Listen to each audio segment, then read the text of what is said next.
Everyone, in this video I will explain the secant method, and this is one of the methods that we employ for solving the nonlinear equations. And all the nonlinear methods that we have studied so far helps us to determine the single root of the equation, and by choosing a different initial guess we can get the different roots, either the smaller or the largest one. It depends with what initial guess we actually start.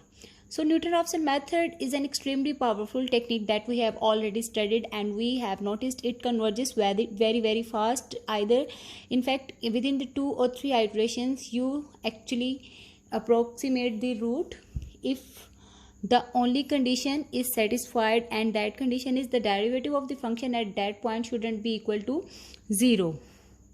So this is the major weakness of the Newton-Raphson method, which is the need to know the value of the derivative of the f at each approximation. Means you have to determine the value of the derivative at each approximation while applying the formula. So sometimes what happens, it is not very easy to calculate the derivative of the function. In fact, the derivative of the function becomes more complex, and in this way we just avoid to apply this formula.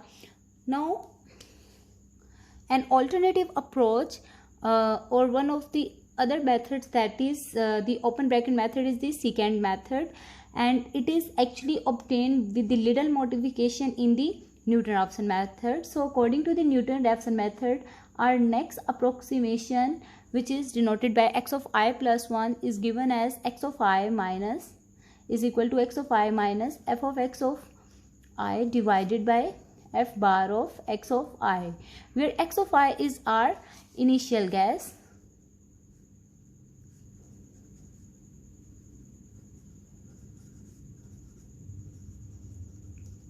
Now how does the secant method work?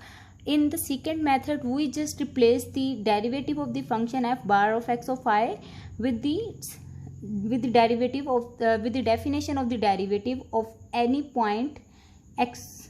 Okay, so we know that if we have a function and we want to take the derivative of that function at a particular point, then the derivative of x of I is actually equal to f of x of I plus 1 minus f of x of I divided by x of I plus 1 minus x of I, where x of I and x of I plus 1 are very close consecutive points.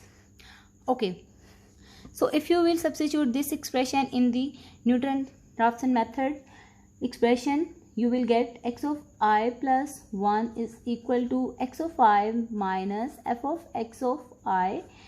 Now we will just substitute it over there, and we will get f of x of I plus 1 minus f of x of I divided by x of I plus 1 minus x of I.